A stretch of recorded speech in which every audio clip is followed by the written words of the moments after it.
This podcast is sponsored by nobody. Hey guys, this is Carrie Moore, one half of the Moore twins in Friday the 13th, the final chapter, and you're listening to Tommy Throwback Kovac on Splat from the Past. Bravo, Tommy, for winning the Stinkathon. Hey dudes, welcome to Splat from the Past, the LA 80s themed horror sci-fi show where things can get totally radical. Now today I will be welcoming back, after 7 years, Robbi Morgan, the second victim in Friday the 13th, the original, celebrating its 45th anniversary. And we are going to nerd out on the entertainment of our youth, talk about film, television, and music from childhood. You know, she comes from a show business background. Her brother Gary has been on as well. Man, that guy, what a career that guy had. Career and life that guy has had. And it's going to be great to have Robbi back on after 7 years. And she's going to be at the Crystal Lake Nightmares event August 8th through the 10th. And it's going to be another great conversation. I'm so excited to have Robbi back on. I just love her energy and her wonderment and just what an awesome person she is. It's going to be great to have her back on. Also, on a sad note, rest in peace, Dave Edmunds, a pioneer of pub rock. I love that guy's music, especially with Nick Lowe and Rockpile. Sad loss to music. I hear you knocking, Dave. You can come in. So yeah, here is my new interview with Robbi Morgan.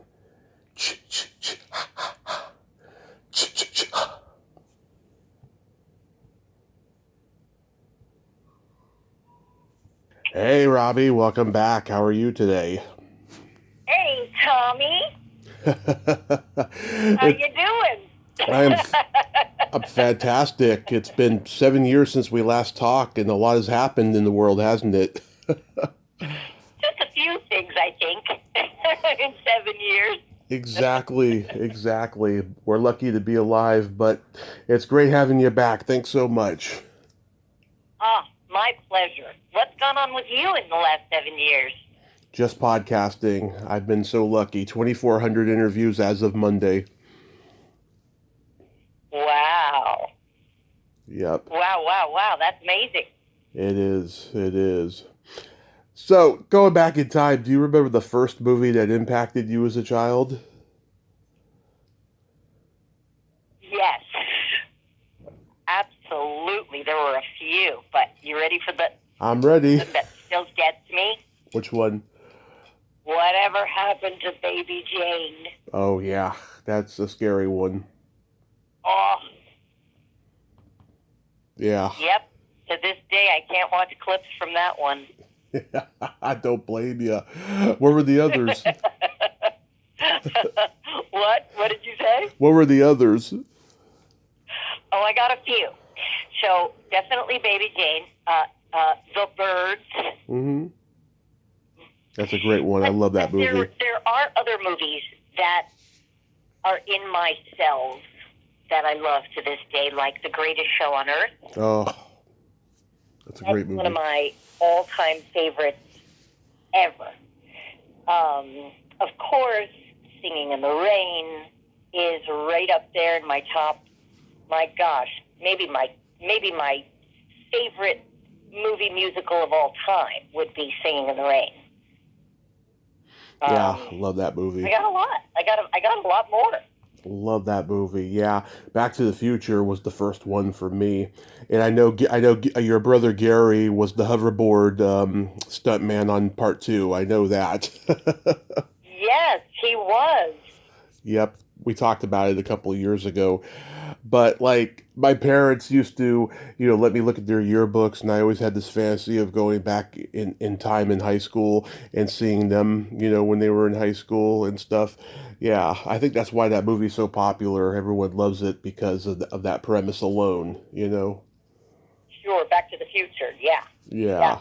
Do you know that my brother Gary also doubled the dog in Cujo? Yep, we talked about that, too. Oh, did we? Him and I did. Yeah. Yeah, your brother has had quite a life, I'll tell you. I mean, we're talking Laurel Canyon and everything. Yes. Yep. He certainly has. Yeah. Certainly has had an amazing life. What movie genre did you gravitate toward the most growing up?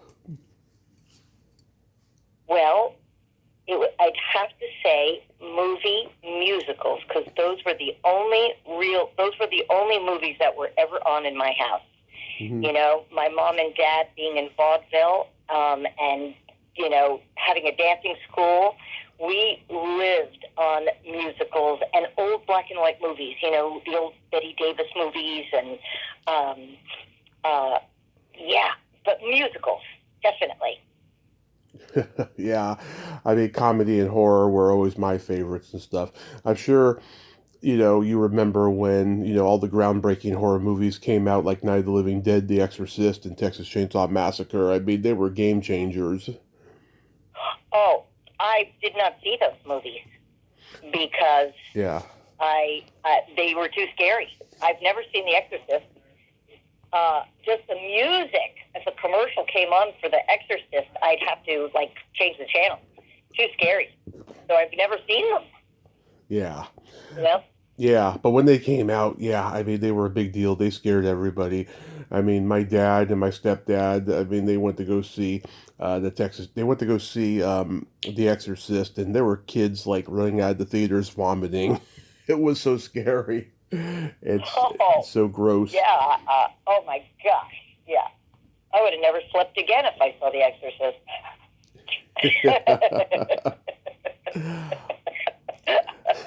But, there was a movie that I was in as a kid that still scares me. The Helen one? Yeah. What's the matter with Helen? I just saw it for the first time.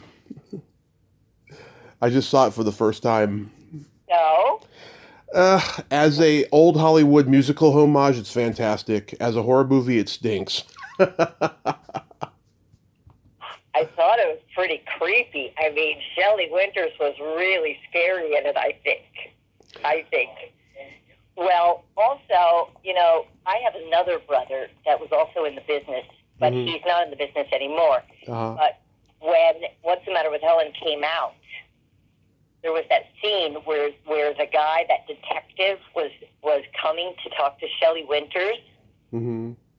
and he was walking up the stairs, Mm-hmm. and all he said, and you hear his shoes on the stairs going clop, walking up those wooden stairs, and he's saying, Mrs. Helen Hill, Mm-hmm. Mrs. Helen Hill, right? To this day, or when I was a kid, I couldn't go up my front stairs because there was a window. We lived on the second floor. Yeah. That window used to scare the shit out of me. And to this day, sometimes my other brother will call me and go, is Mrs. Helen Hill there? And it still scares the crap out of me. Which is so funny because it's not scary at all when you think about it, Yeah, no, I didn't find it to be scary. And I gotta say, you were adorable with those bangs and those pigtails, I have to say. And Pamela Ferdin was in there. I noticed. Yeah. She's been promising me to come on here for years. I don't know if it'll happen though. But have you ever seen The Mad Room? No. That was a Shelley Winters horror movie a couple of years before this. Now that is a scary one. It's about being in a mental institution, and it's her and Stella Stevens and Barbara Sameth, who I've interviewed about the movie, who plays the sister of Stella Stevens, who's in the mental institution. That's a scary movie. Oh man, I will never watch it. Yeah. The movies that are realistic, like they're in a mental institution. I don't know if that movie is, but Shutter Island. Oh yeah. Scary as hell. Yeah.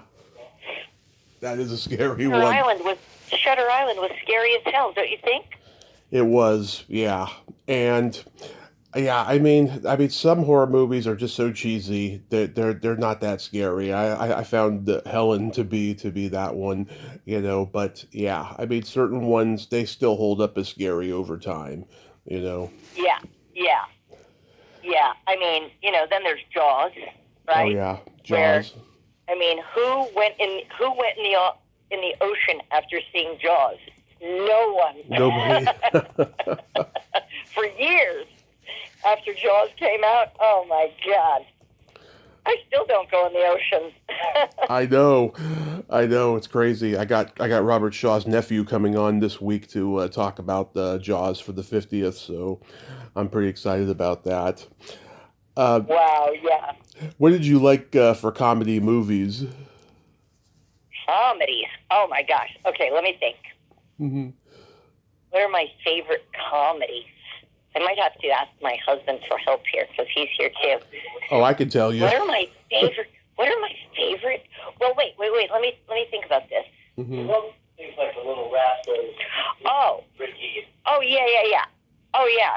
He's reminding me that I grew up on like the Little Rascals. Oh yeah. Me too. And I grew up on I Love Lucy. Me too. And I grew up on the Beverly Hillbillies. And as a matter of fact, those are all when TV I was shooting shows. What's the Matter with Helen, Mm-hmm. the highlight of shooting that movie for me was that it was on the same it was at the same studio as the Beverly Hillbillies, Filmways Studios. Mm-hmm. So I was there, but I got to meet all the Beverly Hillbillies, which to me was just, unbelievable, Yeah. Oh my But God. comedies, what comedies do I love? Well, there's Mel Brooks stuff. Comedies. Oh yeah, Mel Brooks, of course, but I'm trying to think, like, which comedies do I love? I Yeah. have to think about that. I have to get back to you on that. I can't think. I mean, I love American Graffiti. Uh-huh. I think it's one of the greats. Animal House. Yeah, sure. Yeah, my husband loves those. I think it's because I get hung up on the other drama movies that I like so much more that I never want to watch. Oh wait, what Will Ferrell movie did we just watch, honey, that made me laugh out loud? And you were like, "I've been telling you about this for years." It was a Will Ferrell movie, and I laughed out loud. Maybe was it Step Brothers? Step Brothers cracked me up. Yeah. I don't know. I gotta think about that. Blake Edwards movies, like the Pink Panther movies. No, not a fan of the Pink Panther movies. I'm so sorry. I don't like those detective movies. Oh, I love them. Didn't do it for me. Yeah. Oh, wait, what about Coming to America with Eddie Murphy? One of the best. Would that be considered a comedy? Of course it is. Yeah, so that's one of my favorites. I love that movie. I love it. My favorite. Oh wait, what else? What other Eddie Murphy movies that I loved? 48 Hours, Trading Places, Beverly Hills Cop. Yeah. Oh yeah, those were amazing. Boomerang. Wait, what was the last one you said? Boomerang. No, don't know that one. Yeah. Yeah, I'm sure I have a whole list of comedy movies that I like that I'm forgetting right now in the moment. The original MASH movie. Oh, well, MASH, what a classic. I don't remember the movie. Oh, the movie is great. It's one of the best comedies ever. Yeah, one of the best. The Jerk with Steve Martin. Oh, sure. Now, let's talk about, like, Gene Wilder movies. Oh. I was a huge fan of Gene Wilder. Me too. I idolized Gene Wilder growing up. Oh, have you seen his documentary? Not only have I seen it, I had his widow on here. Have you really? Wow. Yes. That's one of my favorite documentaries ever. Yeah. I've watched it so many times. I just adore him. I adore him. Oh my God!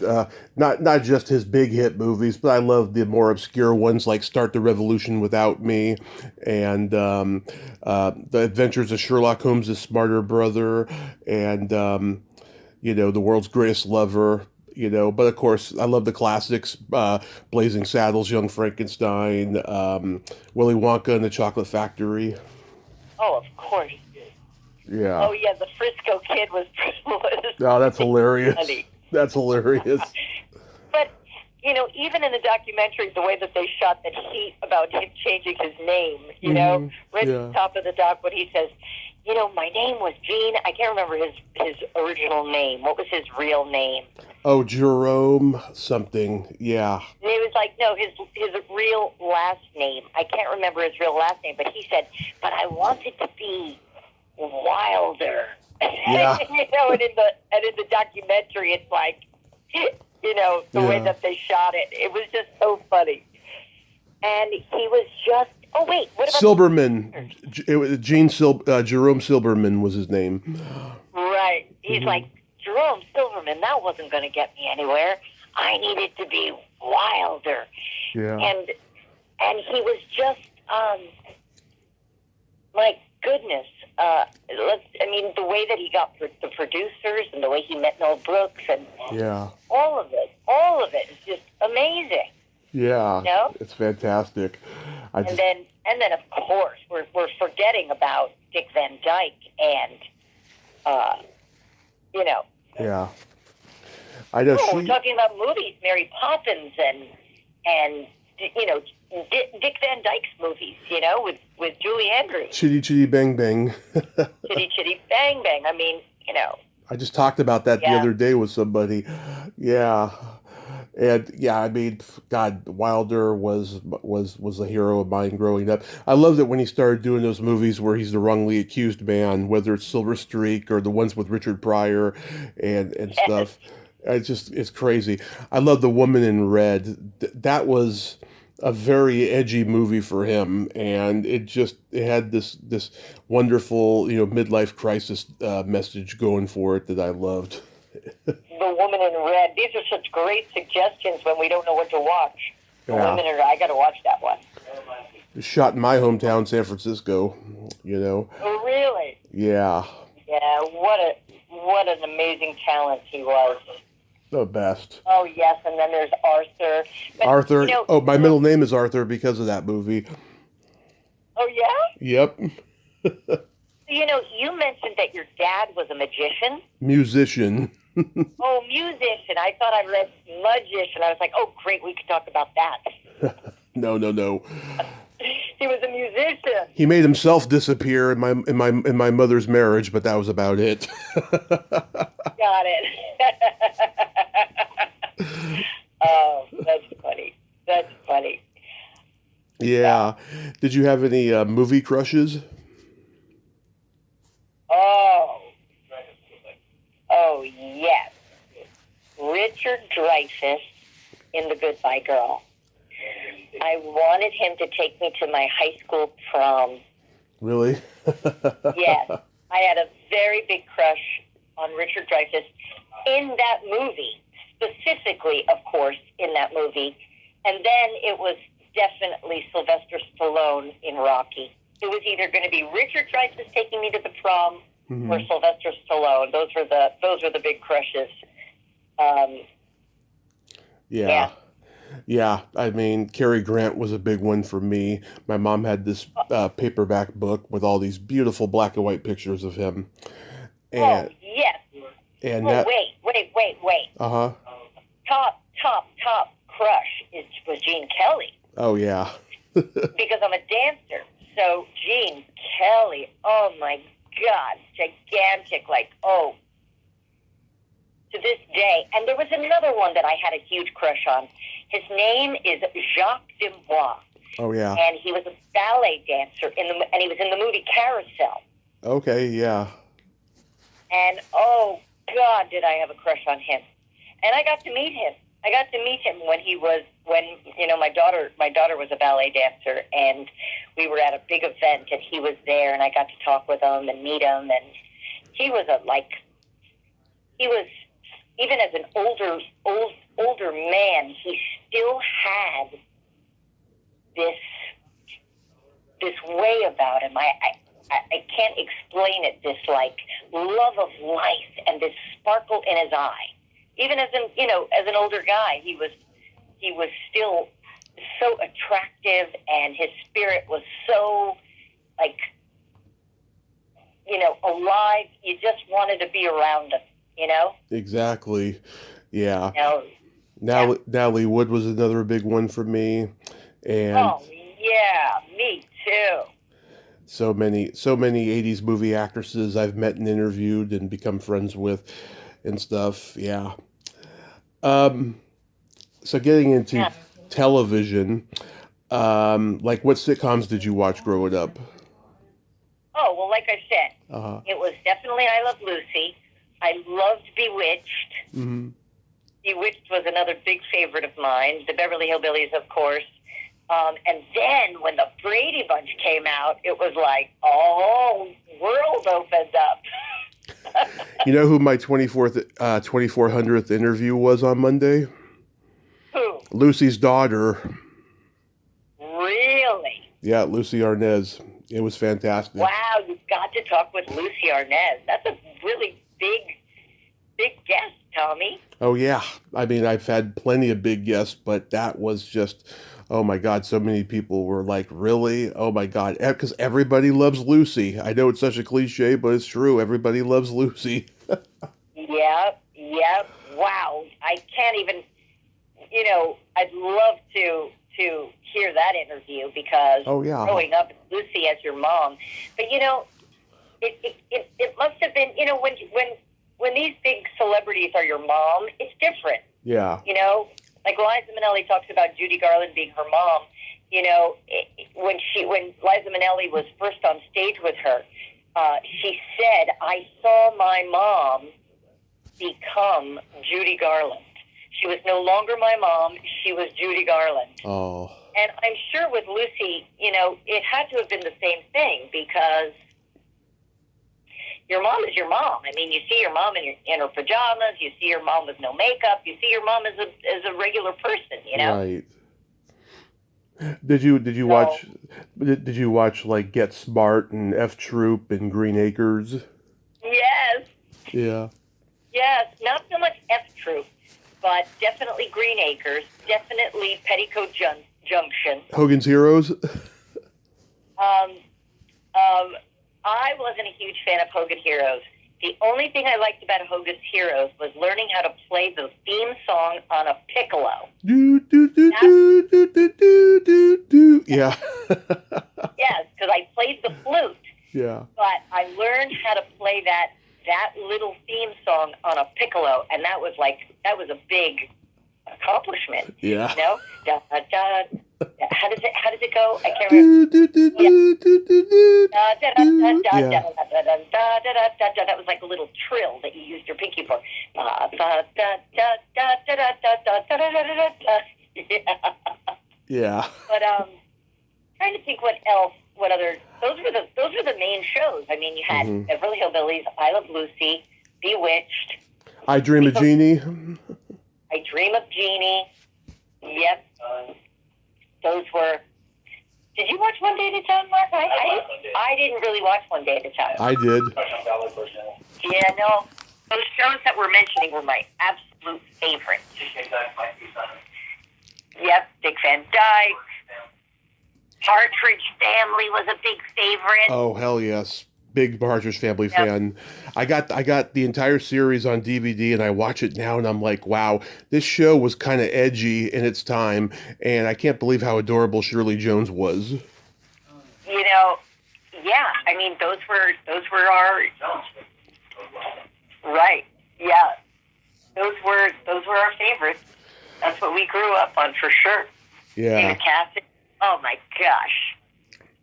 Now, it's funny, I talk about this a lot, about how, I Dream of Jeannie, they had to reshoot the pilot because it was controversial because her belly button showed, and then 2 years later on Star Trek, Barbara Luna and Nichelle Nichols broke that rule. They showed their belly buttons on an episode, and then pretty soon you see belly buttons on TV all the time after that. Right. Yeah, I went to the Hollywood show last month and I met Barbara Luna and she let me touch her belly button when we took our picture together. Oh my gosh, that's so funny. It was fantastic. She's got like a 6-pack down there. She works out. She's got abs. Barbara Luna Is it Luna? Yeah, Barbara Luna. Yeah. Yeah, she's a dancer. She was dancer. She was in The King and I on Broadway when she was 9 with Yul Brynner. Yes, I know Barbara. Yeah. I know Barbara, and I see her at a lot of the events that I go to. Yeah. The dance events, I see Barbara, yeah. She's this beautiful, wonderfully eccentric woman. I just adore her. Yep, definitely. Yep. I think we're talking about the same one for sure. Yeah. And she's worked with everybody in the business, just everybody. She did an episode of The Untouchables with Ed Asner and Charles Bronson in the same episode. Oh, yeah? Yeah. That's great. That's great. That's how huge her career is. We're forgetting about actors like Tony Curtis. Oh gosh, I had a huge crush on Tony Curtis. That guy. I played his daughter. I played Tony Curtis's daughter in an episode on The Fall Guy. Oh, I remember. Yeah. But I didn't get to meet him because it was just a telephone call. I remember you telling me that. Yeah. That was sad. I felt so gypped. I got to be his daughter, but not really. his career was sad because in the 50s and 60s he made so many great movies, and then by the 70s he fell into that B movie and TV movie world, and he never got to have like that great comeback role. You know, it was sad. Same thing with Rock Hudson. Like after a while, Rock Hudson's great movie role stopped. You know, before he passed. Yeah. You know, Rock Hudson was the first one I worked with when there was a television show called Craft Music Hall. Oh yeah. Did we talk about that? I don't think so. Okay, so there was a variety television show called Craft Music Hall. Mm-hmm. And I was 5 years old, and I did a little musical number. Like there were like six little girls playing Shirley Temple, and Rock Hudson was the guy that was in our number. Nice. We sang, Good Ship Lollipop with Rock Hudson. Yeah. Oh my God. But times change. Saying for Rock Hudson and for Tony Curtis, the business it somehow when it changes, and then it's over for some fabulous actors.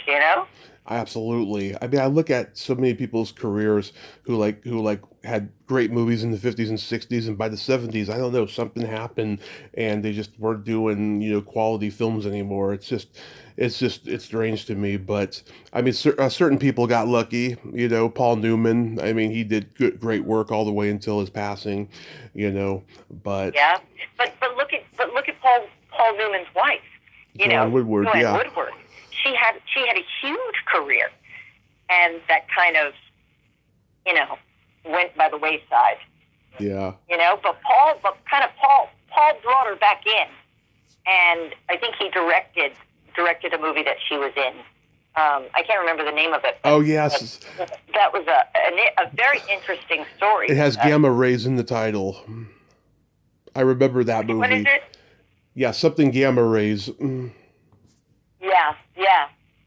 But they were, when I was doing the Broadway show Barnum, Paul was in the audience. Paul Newman was in the audience, and everybody in the show was going crazy. And then he came backstage to say hello, and we all got to meet him, and boy, was he handsome. Here's the name of the movie: The Effect of Gamma Rays on Man in the Moon Marigolds. That was the name of it. That was the name of that movie, yeah. And they did a couple of movies together, like WUSA. That was a political movie they did in 1970, and then they did Mr. and Mrs. Miller later, or Mr. and Mrs. Bridge. Well, I just love them as a married couple, Yeah. Because they knew something. Well, I think my husband and I, we're a lot like that. We know something that a lot of married couples don't know that are in show business. Mm-hmm. And I think Paul and Joanna Woodward had that too. Which is very rare, very rare. Very rare. Yeah, in show business, marriage is very rare that they last a long time like they do. Yeah. When you met the Beverly Hillbillies, like, what was that experience like? Were they all nice? Oh my gosh. Well, they were all so nice, and we got to go on the. I got to go on the set, and walk up the stairs and see the cement pond. Yeah. Which, if I can remember correctly, it had been drained. So I remember noticing that. But it was Buddy Ebsen that I really had a connection with. And Buddy Ebsen came to New York to see me in the show that I was doing at the time, which was Curly McDimple, which was a musical. It was a spoof on Shirley Temple. And Buddy Ebsen wanted to do an act with me. Right. He wanted to do like a little act with me because he had worked with Shirley Temple. Right. So when he came and saw me in Curly, he really, wanted to do a little act with me and go up back on the road. And at the time, I was kind of tired. I was like, I was 9, but I was working a lot, and I didn't want to go on the road. I didn't want to do it. Oh, that would have been great. Oh yeah, that would have been incredible. Meeting Buddy Ebsen was such a thrill, and then I got to meet him again later in life. Nice. Because I was doing a video with Donald O'Connor, and Buddy Ebsen was also a guest on that video. So I got to say hello to him again, and that was great. Oh, that's wonderful. Yeah, I mean, he was the original Tin Man in The Wizard of Oz. Did you know that? I did know that. Yeah. Wasn't it true that he was allergic to the? Yes. He was allergic to the makeup. Yeah, and I think that was a huge, that was a huge like dredgement to his career for a while, because I mean that would have been his breakthrough role, and he probably would have done a lot of great stuff for like MGM and stuff if he had been able to do it, But then he did Davy Crockett in the 50s with Fess Parker. He kind of got known from that, and then the Beverly Hillbillies, of course, cemented him in pop culture, and then he did Barnaby Jones in the 70s. Oh yeah, he would have been an unbelievable Tin Man. He would have been, because he was such a strange, eccentric dancer. Right. Yeah. He would have been amazing. Did you watch Batman growing up? Oh, absolutely. Now we're getting into a different area. Batman, the Munsters, The Monkees. Yep. Absolutely. I loved all those shows. I had a huge crush on Davy growing up. That makes 2 of us. Yeah.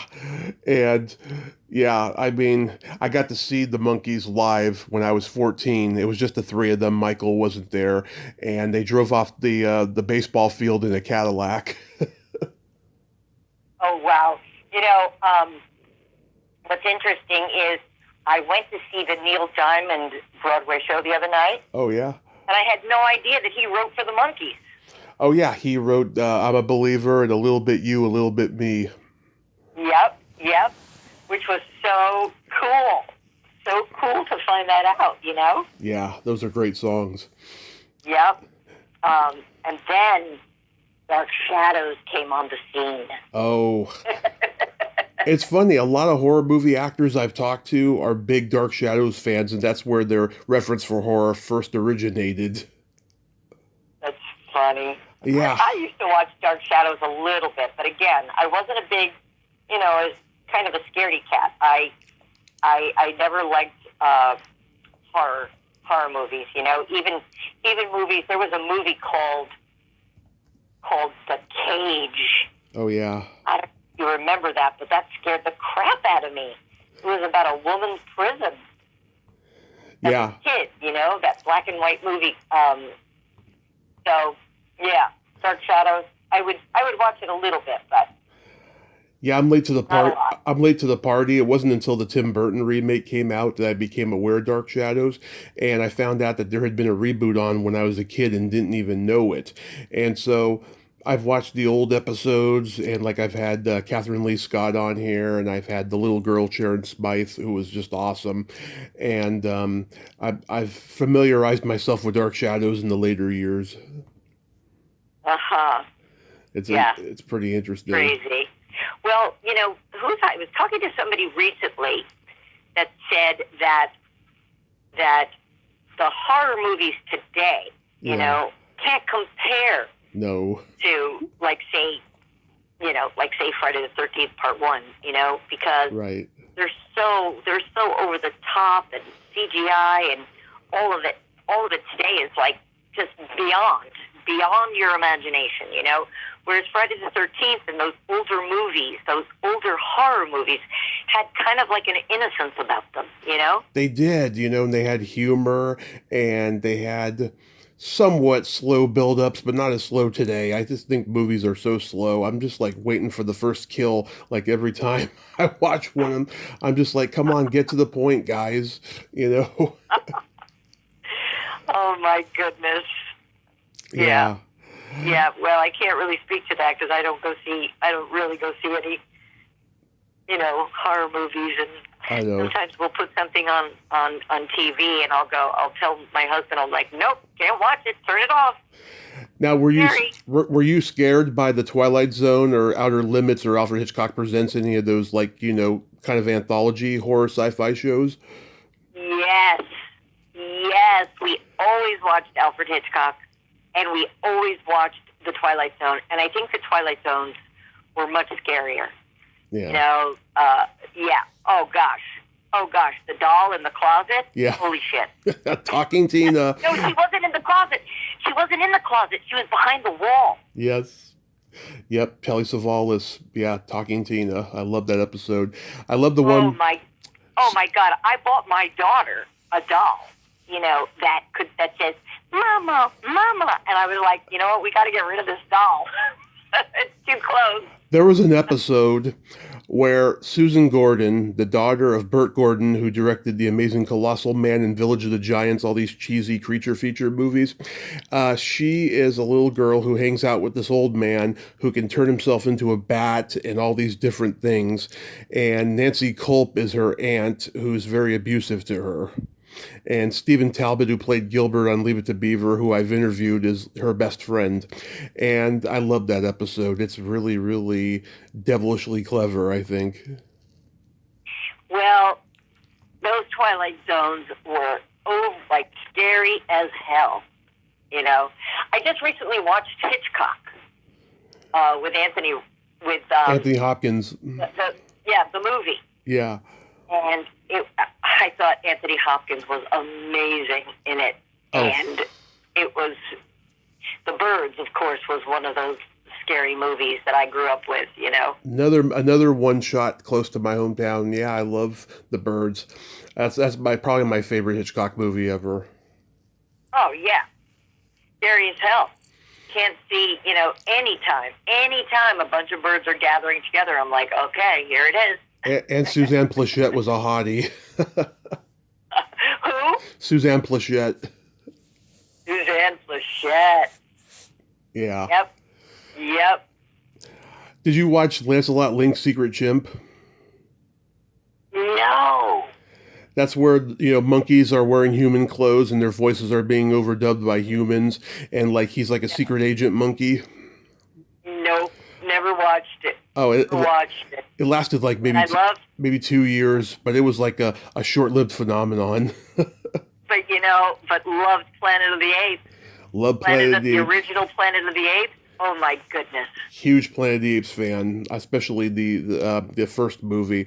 I think it's very groundbreaking. It's very. Yeah. I know Rod Serling wrote it, but it was changed, and he was not satisfied with the final product. But it's a great movie as far as I'm concerned.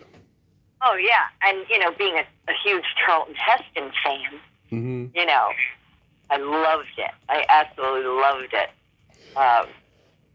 Planet of the Apes. Oh my God, frightening. I love the third one where they go back to 1971 and they're in LA, and it's just kind of comedic and really, really funny. They become celebrities and stuff. I didn't see it. I didn't see it, but yeah, Escape from the Planet of the I'll Apes. never forget. I'll never forget those faces. You know, the woman. I can't remember in the first movie, the woman and her voice and what they looked like. I mean, Kim Hunter. Those Planet of the Apes are like embedded in my psyche. From being a kid. Kim Hunter. She was Stella in A Streetcar Named Desire. Wow. What was her name? Kim Hunter. Yeah, she was blacklisted during the McCarthy era. Wow. Wow, you are an encyclopedia. I told you, I am. You absolutely are. Oh my gosh, I wish I had before the food for thought for you. Before the internet, I was the guy everybody went to for trivia. Everybody went to me. It was crazy. That's fun. You would love to talk to my husband because he's one of those guys. Mm-hmm. He knows so much trivia you can't believe it. I could tell. I was hearing him. I was listening to him in the background there. Oh yeah. Oh, you would have such a good time talking with him. Here's a show. Let's see if you remember this. Battle of the Network Stars. I do. Yes. Do remember Battle of the Network Stars, and I probably watched it a little bit, but I was more of a Circus of the Stars watcher. Uh-huh. Yeah. What's her name from MTV? Nina Blackwood. I had her on, and she walked on coals barefoot on that show, and I asked her, like, how did that feel? And she's like, not great. Wait, she walked on hot coals? Yes, literally hot coals. I think Angela Lansbury introduced her, and then she was walking barefoot on hot coals, and I was just like, oh my God, you poor thing. She's like, yeah, I had blisters for weeks. Oh, I'm sure she did. Well, yeah, I was more of a Circus of the Stars watcher than a Battle of the Stars, yeah. Well, I don't really remember that one that well. Well, here's an interesting piece of trivia on Battle of the Network Stars. The reason why that show even existed was because the stars were not only athletic, but they were all competing for higher salaries on television, because Alan Alda, when he was on MASH, he was making like $250,000 an episode, and like everyone wanted the Alda money at that time. So that's why that show existed. Wow, that is a cool piece of trivia. Did you hear that, babe? No. That Battle of the Network Stars, they were competing for... Say that again, Tommy? For higher salaries, because Alan Alda was like making a lot of money on MASH. Right. Wow, I didn't know that. I just talked about that show. Yeah. Wow, what a trip. What a trip. I have a friend who has a TV focused podcast, and he found that out through a few people on there. That's one of those hush hush kind of secrets, but I thought that was really interesting. I was like, yeah, because I do know that they are athletic people who are on those shows, right? But there had to have been another reason why that show existed. So I was pretty satisfied when I heard that. Yeah. Oh, did it? Yeah. Mark said that show made him want to go to Pepperdine. Nice. I don't remember why. Was it shot at Pepperdine? Yeah. Oh yeah, I don't remember. I guess I didn't watch it. Maybe I caught an episode, but I don't really remember it. Yeah, I remember they did a Saturday Night Live parody in the late 70s of it, where it's like the battle of the T's and the A's, and you see all the close-ups of women's cleavage and stuff. It was pretty funny. Yeah. Do you remember the Cross Brothers shows like H.R. Puffin stuff and Land of the Lost? I remember H.R. Puffin stuff for sure with Witchy Poo. Yeah. With Witchy Poo, and that Saturday morning, but I didn't see the other one. What was the other one you mentioned? Land of the Lost. Yeah, no. I didn't watch that. Will Ferrell did a movie of it about 15 years ago, and it was horrible. Oh, yeah. No, I didn't see that one. Yeah. But They were pretty interesting, the Kroft brothers. I interviewed Sid on a very rare snow day in California, and we had so many technical difficulties. It took me 12 hours to edit the episode out. Oh, I got to meet Marty. Oh I yeah, can't remember Marty or Sid. I can't remember which one. But my God, that show was gigantic. HR Puffin stuff. huge. Yeah, all their shows Huge. were, and they did an HR Puff and Stuff movie in 1970 where Mama Cass Elliot was a witch and she had this big old witch nose. Oh, right. I loved her. Oh yeah, she was Sid's neighbor. That's how she got in the movie. Oh, really? Yeah. Well, back then everybody knew each other. You know, Hollywood was such a small town back then. Yep, absolutely. And that brings me to music. Do you remember the first album you were given or you bought with your own money? You know, it had to be, and I just watched the Billy Joel documentary, which I think is fantastic. I gotta see it. But Yeah. Wasn't it amazing? No. I gotta see it. I haven't seen it. I'm lagging on that. The Pee Wee Herman one and the Jane Mansfield. I gotta see those three. Oh, I watched the Billy Joel the night it came out, and then I couldn't wait for the second half. So I think it would be the Billy Joel album that I bought with my own money because Piano Man? Piano Man, because I was a huge Elton John fan. Yeah. And my brother, not Gary, my other brother was a musician. And I was like, I need another album, kind of like Elton John. And he's like, well, there's this guy, Billy Joel. And so it was definitely Piano Man that I bought. But I went to the record store and bought that album. Huh. Definitely. Yeah.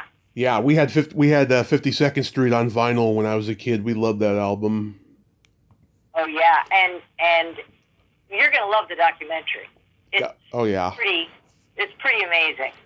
Yeah, just the way he was screwed over by, managers, including his own brother-in-law. I mean, just that's so awful, but yet he survived it, Yep, he sure did. I interviewed his drummer, Liberty, a couple of years ago, and he was just talking about how, their friendship has not been the same since he was fired from the band, but he says, I'll always love that guy and stand by him. Oh yeah, I don't want to ruin anything, but they are friends again. Yeah, that's what he Talk told about me. it. They talk about it in the doc. So, Billy had to do what he had to do. He had to kind of shake things up a little bit to get a new sound. So, Right. Watch Yeah. the Pee Wee Herman one too. The Pee Wee Herman documentary is unbelievable. Mm-hmm. Yeah, that's How what people are telling me. He became who he became was amazing. Yeah, I mean, he formed my love of comedy early on. I mean, I've always loved Pee Wee, and the fact that I've interviewed so many of his cohorts from the Pee Wee Herman show that he did on the Roxy, it's just been astounding to me. I love that special. I can quote it backwards, everything. I mean, a huge Pee Wee fan. Yeah. The creativity of the way they created the set and all of the people that he brought on to help him, and he really knew. He had quite the vision, which was a real testament to listening to what you know. Right. He went with, even how it was so weird and so it was so not mainstream, but he listened to himself and he went with it, and he got the people that he had worked with to help him. I thought that was amazing, really. Yeah. He didn't second guess those choices, and they were strange. Yeah. I know. I can't even imagine. What was your first? What was your first? Go ahead. You see the doc, you're going to be blown away by that. What was your first concert? Billy Joel. Okay, Billy Joel. Okay. Billy Joel. 7th grade. Capitol Theater, Passaic, New Jersey. Yeah, I mean the Monkees at Candlestick Park was technically a first concert, but I also saw Steppenwolf at the county fair a year later, and I saw Alice Cooper when I was 17. That guy is a showman. Oh my God. I mean, that guy will do half of his career on stage, and he'll kill himself at the end. I mean, he's vaudeville, that guy. Yeah. I could see that. When I went to see Billy Joel, that first concert, Melissa Manchester was his warm-up band. Oh, love her.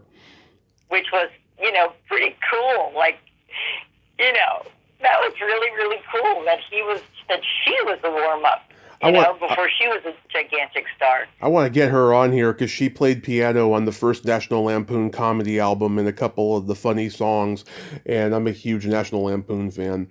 I hope someday I meet the connection with her. You will. She's a doll. Did you have comedy albums growing up? All right, I've got such a great story. Okay. So when I was doing Curly McDimples, George Carlin came to see the show with his wife and his daughter, Kelly. I had Kelly on a couple years ago. And Kelly loved Curly McDimples so much, she wanted to be Curly. And so she came backstage and everything, and she wound up spending like a week with us. She wanted to have a sleepover, and she wound up spending like a week with us, Yeah. And so that's my George Carlin story, and Kelly Carlin. I was on a radio show with his brother once. We were virtual, and we were just talking. I was like, I can't believe I'm talking to George Carlin's brother. This is amazing.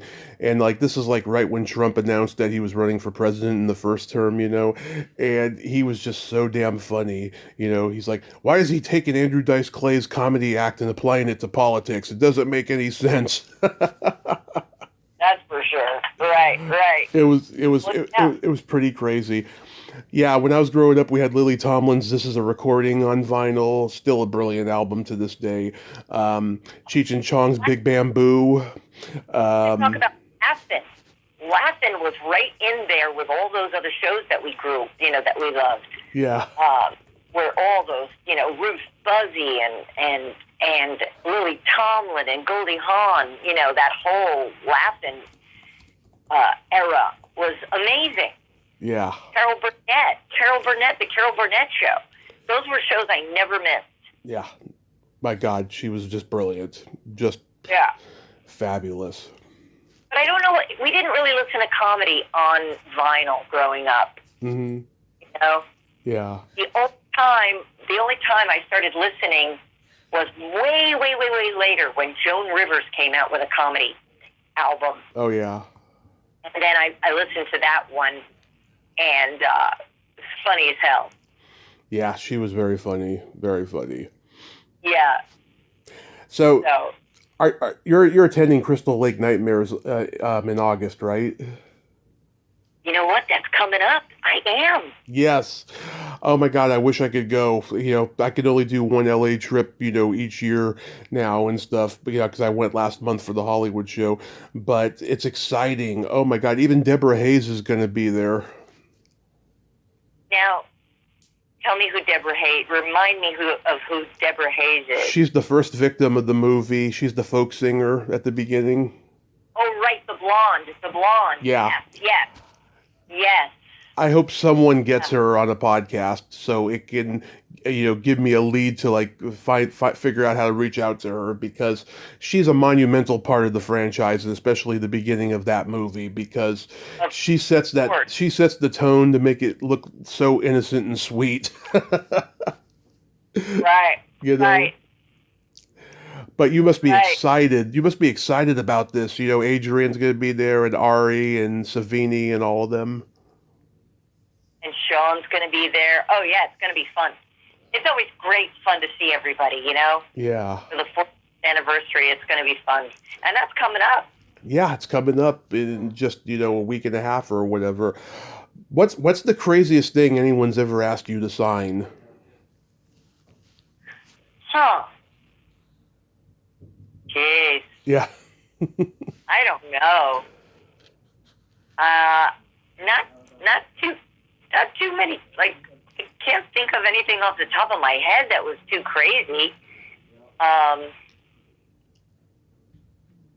Yeah, not too crazy. I don't know. I've signed so many different things. Yeah, I don't know. Because a lot of people in the horror world, they say they sign a lot of body parts and stuff when they do conventions. Yeah, I never really signed anybody's like arm, or maybe I have. I've just forgotten. Yeah. You know, a lot of people's stuff. You know. Right. Yeah. I saw you interviewed on the Happy Horror Time podcast earlier this year, and you mentioned that you like went canoeing with Tasso like during production. Yes. Yeah. Yes, I did. And the rest, I'm not going to talk about. But yes. And the rest, as they say, is history. The rest. Yes, that's for sure. That is so awesome. That is so awesome. Did you ever get to do your web series about your life that you were telling me about last time we talked? Oh, I wanted to do a one woman show. Mm-hmm. No, I haven't. It is not on its feet yet. It's still something that I really would love to do. Yeah. I haven't gotten it on its feet. I mean, in this age we're living in with reality series and web series and stuff, I mean, it doesn't seem like it's out of the realm of possibility it could get made, you know? Yeah. I'd love to do it. I've got so many amazing stories, you know, and I sing and I dance and so it's all in there, you know? Mm-hmm. Absolutely. I really think it would be very entertaining and a lot of fun, and I think I would touch a lot of people's hearts with it, you know? Yeah, I mean, you have that personality, you know, you're just so personable and friendly and warm, so I think that, you know, it would get a lot of success, a lot of views. Yeah. Well, it's still in the works, Tommy. I'm hoping to still do it. It takes time to develop it and make sure it's good, you know. And I've got some funny stories. I mean, I'll tell you one that you know. Okay. The reason why I think the reason why it would touch so many people is I wound up in rehab in 1983 for drugs and alcohol. Oh, I didn't know that. Yes, I don't really talk about it, but I'm totally open to talk about it, you know. Yeah. And I'm clean and sober, you know, 41 years. I've been clean and sober 10 years since my car crash. Oh, well, congratulations. Thank you. Yeah. So when I went to rehab, the reason why I chose the rehab that I went to was because in my mind, I wanted to be like Natalie Wood in Splendor in the Grass. Mm-hmm. So I chose a rehab in Altoona, Pennsylvania. Huh. Because I wanted to go to like a country type setting. I didn't want to go into a hospital. And at the time, you know, you got to remember 1983, you know, rehabs, it was a new thing. You know, people weren't talking about going to rehab for drugs and alcohol. Mm-hmm. So I picked this place in Altoona, Pennsylvania called Cove Forge.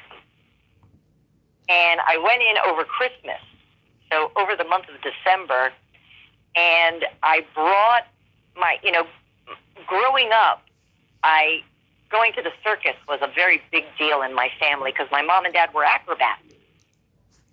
So when I went to rehab, I brought clown white makeup with me. Like I packed it, you know? Mm-hmm. And on Christmas Eve, I thought it would be a really good idea to run upstairs to my room and put my clown white makeup on and my red lipstick and false eyelashes and come downstairs and kind of entertain everybody, you know, for Christmas. Yeah.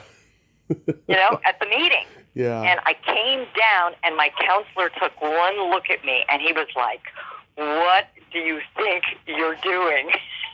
He said, "Go upstairs and take that off immediately." And really, you know, nobody in my family or in my life had ever said that to me or ever had that reaction to me. Mm-hmm. You know? Yeah. Who take it off immediately. And so, you know, that was a real turning point in my life, you know? Yeah. And, you know, but who would think to pack their clown white makeup to go to rehab, you know? Mm-hmm. Yeah. And then I do this big tap number on steps.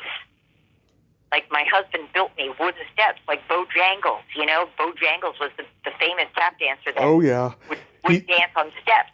So my husband built me steps, and I do this big tap number on the steps talking about the 12 steps. Mm-hmm. And so it's pretty amazing. So I think that people would really, really love that number, you know, and love the stories of that I have, you know, of all of that. So it's I'm still hoping to do it. I just, oh my God, I am just astounded. I did not know that about you. Yeah, I've been clean and sober 10 years. You know, I spent 30 days in a coma when I had my car crash in 2015.